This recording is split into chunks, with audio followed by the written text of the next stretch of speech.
Menjadi masjid ciri khas di kota Palembang, Masjid Agung Sultan Mahmud Badarudin Jayawikramo menjadi salah satu masjid sebagai pusat ibadah umat muslim di kota Palembang.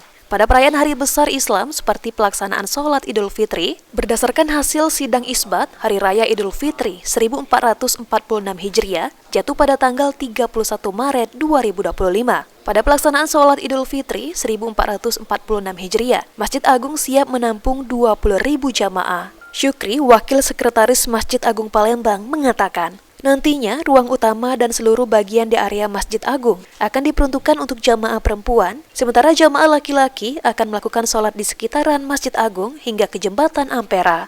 Semuanya akan kami lakukan untuk bapak-bapak, kami mohon untuk di lapangan semua, dan khusus untuk ibu-ibu jamaahnya kami tempatkan di bangunan Masjid Sultan Mahmud Badarudin Jayawikramo. Semuanya untuk ibu-ibu, dari ruang utama sampai ruang kubah, 3 tingkat itu untuk khusus ibu-ibu semua.